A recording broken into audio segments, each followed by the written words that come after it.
Maxi piano di vaccinazione dell'ULSS 2 per arrivare a 10.000 dosi ogni 24 ore, 300 sanitari al giorno e 7 nuovi Vax Point attivati per un totale di 11 nella Marca. Obiettivo entro giugno la prima dose a tutti i trevigiani. Le defezioni di ieri e le polemiche per i richiami d'urgenza di altre categorie. Il direttore Benazzi torna sul caso e spiega: in questo modo abbiamo salvato oltre 600 vaccini dalla distruzione. Da domani la zona rossa, scattano i controlli per Treviso e la Marca, ultima domenica l'arancione sottotono, complice il meteo avverso con freddo, pioggia e vento, il capoluogo quasi deserto. Dalla Marca l'appello al governo di asili e scuole materne che chiedono di tornare alla loro attività anche in zona rossa. Il racconto della maestra: i bimbi ci hanno chiesto piangendo se era colpa loro. Tragedia sulla strada, terribile scontro frontale tra due vetture a Caorle, muore una 25enne incinta al quarto mese, gravissimo il compagno. Enrico Letta, nuovo segretario nazionale del Partito Democratico, il plauso dai Dem Veneti e della Marca, ma le frasi sullo Ius Soli innescano già la polemica con Lega e Fratelli d'Italia. A Treviso 30 volontari in azione questa mattina lungo le mura, obiettivo trovare una casa ai piccoli conigli che gravitano all'isola del Paradiso e salvare la zona dalle loro tane. Telespettatori di Antena 3, buonasera e ben ritrovati. Il telegiornale di Treviso nella giornata che registra nelle 24 ore 222 nuovi casi di contagio nella Marca trevigiana per un totale di 3.741 persone attualmente positive al Covid e solo nell'ospedale Cafoncello di Treviso 11 persone in terapia intensiva, 22 in totale negli ospedali trevigiani. In questa giornata c'è anche la spiegazione del maxi piano di vaccinazione da qui ai prossimi mesi da parte dell'ULSS 2 Marca trevigiana per arrivare a 10.000 dosi al giorno ed arrivare soprattutto a far avere a ogni trevigiano la prima dose entro giugno. Direttore, mi scusi, ma cosa sta facendo qua oggi? L'anamnesi. Ma il direttore generale che fa l'anamnesi per i vaccini? Tutti i medici nostri devono fare l'anamnesi, è un impegno che facciamo. Ma anche proprio le dirigenze? Anche le dirigenze, compresi i direttori di ospedale. Insomma, tutta la sanità trevigiana in prima linea? Certo, assolutamente. Tutti convocati per aumentare il numero di vaccinazioni. Lo richiede la Regione, ma soprattutto i risultati già raggiunti nelle case di riposo, dove il completamento delle somministrazioni ha di fatto azzerato ricoveri e decessi per coronavirus. Questo mentre all'esterno tornano a crescere i contagi e si abbassa a 50 anni l'età media dei contagiati. Treviso ricoverati ne abbiamo 14, ne abbiamo uno a Conegliano, ne abbiamo 4 a Montebelluna e dopo naturalmente a Vittorio Veneto ne abbiamo 10. 29 i ricoverati nelle terapie intensive che aumenteranno di 4 postazioni a Conegliano, 2 a Montebelluna, oltre alle 12 a disposizione già al Cafoncello. Ma è sul fronte vaccinazioni che aumentano luoghi e addetti. Per Treviso sono praticamente 10.000 poco meno di 10.000 vaccinazioni al giorno. Oggi abbiamo la sede del bocciodromo di Villorba, abbiamo l'ex foro boario di Oderzo, abbiamo la fiera di Godega, Sant'Urbano e abbiamo Casa Ariese Pio X.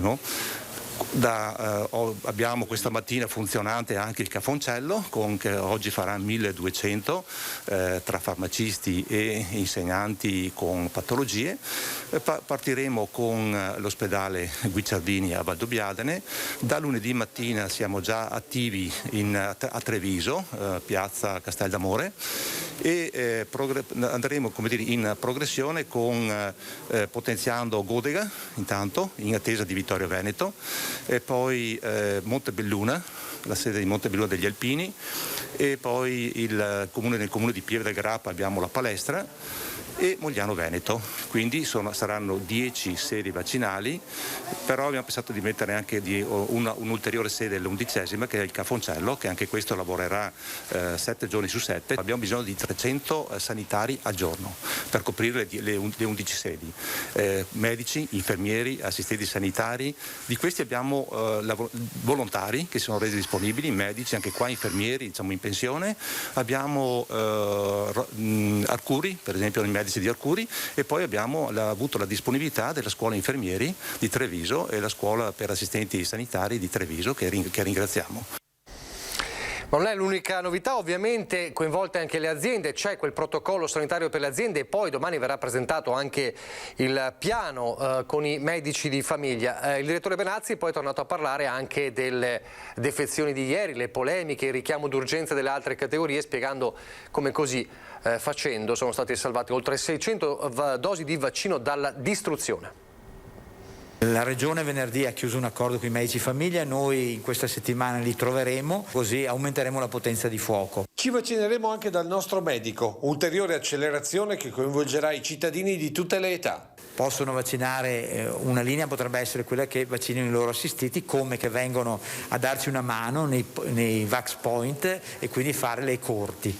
Ma può essere allora che qualcuno di noi possa essere vaccinato prima perché appartiene alla lista del proprio medico di base? Beh, questo lo decideremo ovviamente con i medici di famiglia, potrebbe essere che loro decidano di vaccinare solo i loro assistiti. Ma l'offensiva non finisce qui, anche le grandi imprese avranno la possibilità di vaccinare in azienda il proprio personale e per chi lavora di avere la somministrazione anche di sera e di notte, visto che si stanno individuando 2 grandi strutture sportive da adibire a centro vaccini ogni giorno dalle 18 alle 24. Noi vorremmo arrivare entro giugno a vaccinare tutta la popolazione del ULSS numero 2, quindi della provincia di Treviso, con la prima dose, per poi fare la seconda dose entro settembre e quindi creare la cosiddetta immunità di gregge. Tutto nella speranza delle forniture promesse e che tutti si presentino correttamente all'appuntamento, evitando quello che è successo ieri. Quanti vaccini avevate scongelato ieri? Perché li avevate scongelati? Soprattutto siete riusciti a salvarli tutti con la sua decisione? Abbiamo scongelato 3.500 dosi perché avevamo 3.500 prenotazioni. Quando sono arrivate alla mattina verso le 10, ovviamente l'allarme era che 500-600 persone non arrivavano più, non mancavano. Quindi ho dovuto assolutamente cercare categorie al volo, d'accordo anche con i sindaci, e siamo quindi riusciti a salvare 600 vaccini, 600 dosi e non sprecarle. Dopo l'esperienza di ieri, vuole la lista dei jolly. Stiamo creando delle liste alternative, partendo dalle cassiere dei supermercati e altro, in modo tale da poter, nel momento in cui si creano delle defezioni, avere le persone a chiamare immediatamente in giornata, in modo tale da evitare, come già dicevo prima, di buttare via le dosi. Intanto da domani, dopo la decisione venerdì, lo ricorderete, del governo di far scattare la zona rossa in Veneto, domani dunque è il giorno della zona rossa, oggi è stata l'ultima domenica in arancione, ma il meteo avverso certamente ha lasciato il segno su una domenica molto particolare e malinconica.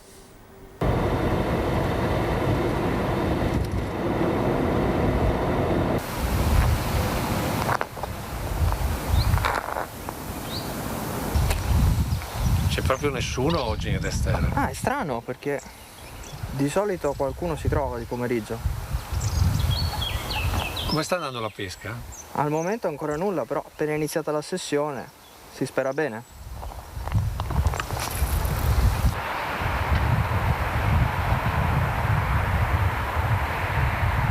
Siamo alla vigilia della zona rossa. Mica siamo già in zona rossa. Il tempo oggi è grigio.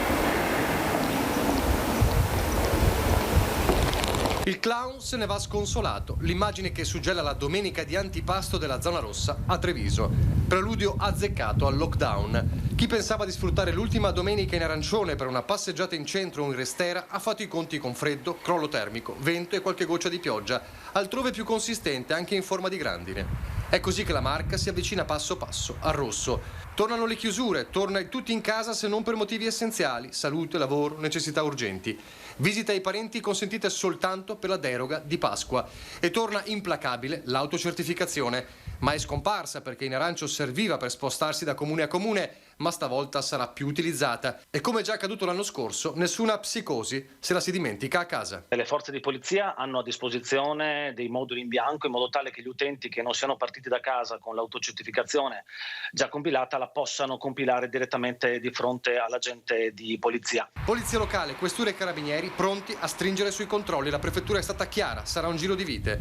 Nel frattempo le polemiche non mancano, investono anche gli amministratori locali, facili bersagli dei social anche quando non ce n'è motivo. Così il sindaco Conte si dice pronto a denunciare chi quotidianamente sulla sua pagina Facebook lo attacca anche con pesanti insulti, come è accaduto in questi giorni di rabbia per la zona rossa decisa dal governo, quindi dall'alto, ma anche spia di un malessere che non va sottovalutato. È capitato anche a me, io ho denunciato, io invito tutti i colleghi che dovessero essere percettori oppure oggetto di minacce anche piccole, di non banalizzare e di non minimizzare, e di segnalarlo alle forze dell'ordine. Io ribadisco, è un tempo difficile, abbiamo una società oggi in sofferenza, legittimamente in sofferenza per certi aspetti, lo ribadisco. Però l'avversario non è l'amministratore pubblico, non è il partito politico, ma come dicevo prima è un avversario che non fa distinzioni. In realtà qualcuno c'era a Treviso e c'era chi andava a usufruire del giorno in deroga per i parrucchieri prima dello stop di domani. Approfitto oggi, mi hanno chiamato ieri e ho approfittato. Parrucchieri aperti in deroga. Subito dopo la firma del sindaco Conte si sono scatenati i telefoni per comprimere le prenotazioni di mezzo mese in un giorno. Così è stata una vera e propria catena di lavorazione per gran parte dei parrucchieri ma anche di barbieri trevigiani.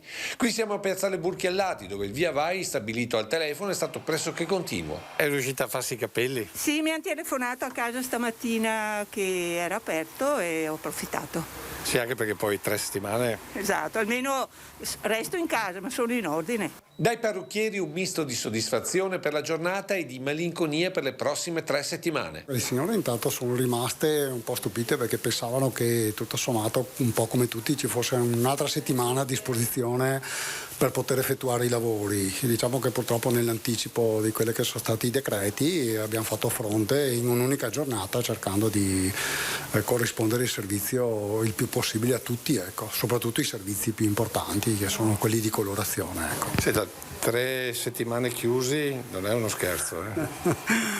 Non è uno scherzo, questo un po' rifrena, diciamo, la ripartenza. Ripartiremo come sempre più forti di prima. E poi la questione delle scuole, del dramma anche delle famiglie, un dramma sociale delle famiglie alle prese con bonus, babysitter, congedi, insomma, che ci sono o non ci sono, ma anche un dramma psicologico, soprattutto per i bambini più piccoli. Si devono mettere una mano sulla coscienza perché invece che investire sul nostro futuro noi stiamo sacrificando il nostro futuro che sono i bambini. Una mano sulla coscienza e la richiesta forte di riaprire i servizi dell'infanzia 0-6 anni anche in zona rossa. La petizione di Assonidi su change.org è già partita e sta raccogliendo online decine di migliaia di firme destinatarie al governo Draghi.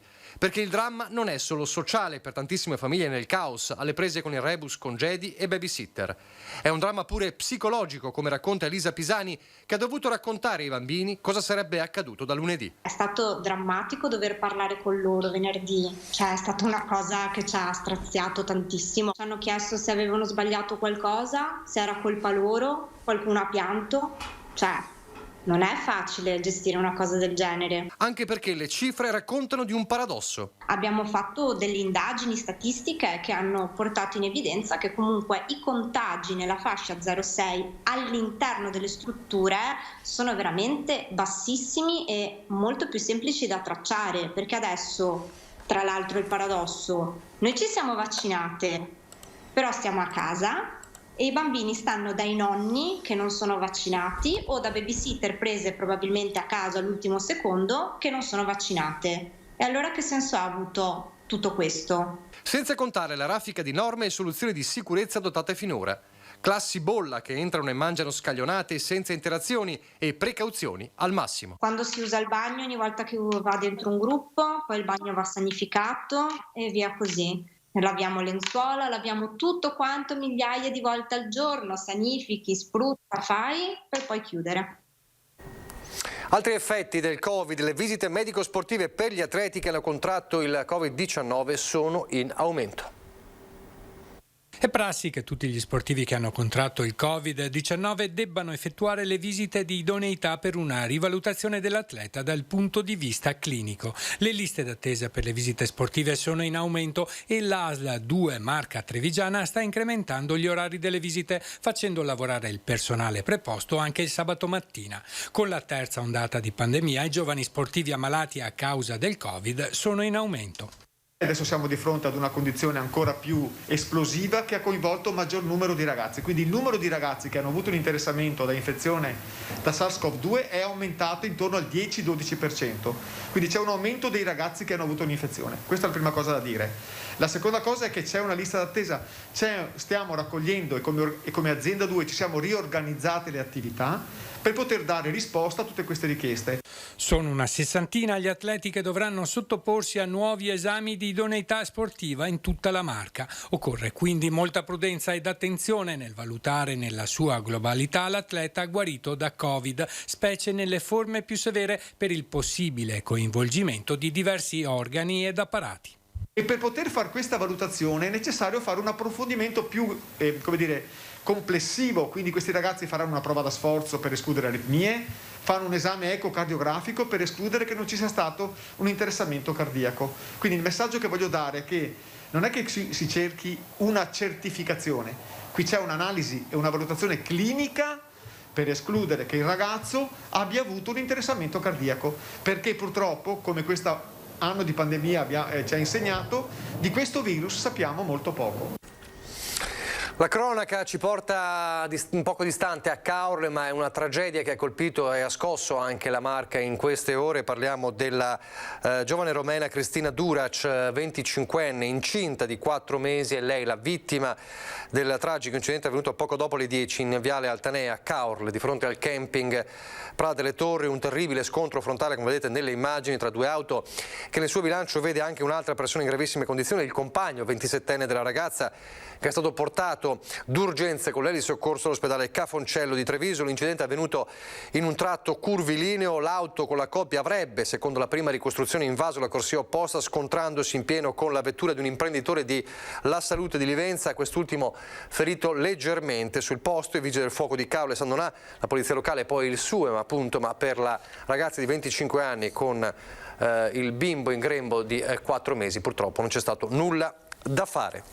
E poi invece la tragedia che abbiamo raccontato anche nel corso della nostra edizione straordinaria, quella di un 79enne di Revine Lago che purtroppo si è tolto la vita, spinto probabilmente da una depressione dovuta a una salute precaria, spargendo di benzina la sua auto, la sua Fiat Punto, e dando fuoco all'auto con lui all'interno. Stamattina era stato appunto allertati i carabinieri, oltre ai vigili del fuoco, perché si trovava questa vettura con il cadavere all'interno bruciato. Le prime informazioni ovviamente tenevano aperte tutte le piste e poi si è accertato purtroppo che si è trattato di un gesto estremo. Adesso la politica con Enrico Letta, nuovo segretario del Partito Democratico Nazionale. Arrivate le reazioni positive dei Dem veneti e trevigiani, ma scatta subito una polemica con Lega e Fratelli d'Italia riguardo lo Ius Soli. Ci sono stati 860 voti favorevoli, 2 contrari e 4 astenuti. Pertanto proclamiamo Enrico Letta segretario del Partito Democratico. Il giorno di Enrico Letta, salutato con il plauso anche dai Dem veneti e della Marca. Finito l'esilio di Parigi, dove guidava la scuola di affari internazionali dell'Istituto di Studi Politici, il nuovo segretario del Partito Democratico rilancia la ricostruzione di un oggetto frammentato da correnti in una forza vera di centrosinistra e mette subito in chiaro una cosa.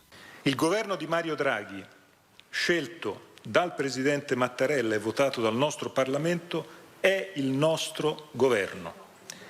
Ascoltando il discorso di Draghi, è la Lega che deve spiegare perché lo appoggia, non noi. Ma fa anche capire come deve cambiare lo spirito dello stesso PD in futuro. Se noi siamo la protezione civile della politica, cioè se noi siamo costretti ad andare al governo perché gli altri portano l'Italia fuori dall'Europa, noi diventiamo il partito del potere, e se noi diventiamo il partito del potere noi moriamo. Noi dobbiamo avere le nostre idee in testa, dobbiamo cercare con le nostre idee di andare al governo vincendo le elezioni, ma dobbiamo sapere anche che si vince le elezioni se non si ha paura di andare all'opposizione. Ha parlato della necessità di riformare il PD sia nella testa sia alla base, rilanciando l'importanza dei circoli, commenta il capogruppo in regione Giacomo Possamai. È un bel segnale, significa riportare la centralità del dibattito sul territorio. Da Treviso l'ok del segretario provinciale. Credo che sia la strada giusta per poter rigenerare il Partito Democratico e farlo diventare finalmente il perno di un campo largo di alleanze di centrosinistra, alternativo alle destre. Ma le polemiche sono già servite a innescarle una delle proposte del neosegretario. Io penso che sarebbe una cosa molto importante se questo tempo del governo Draghi, il governo di tutti insieme, il governo quindi in cui si faranno meno polemiche, fosse il periodo in cui finalmente nascesse la normativa di civiltà nel nostro Paese sullo ius soli. La prima reazione infuocata dell'alleato di governo Matteo Salvini. Se torna da Parigi e parte così, parte male. Non perdiamo tempo in cavolate, scrive su Twitter. E il capogruppo di Fratelli d'Italia alla Camera, Francesco Lollobrigida, rincara la dose. Delle volte, scrive, è meglio lasciare all'estero i cervelli in fuga. Pochi istanti di pubblicità, ripartiremo da una segnalazione di Silea.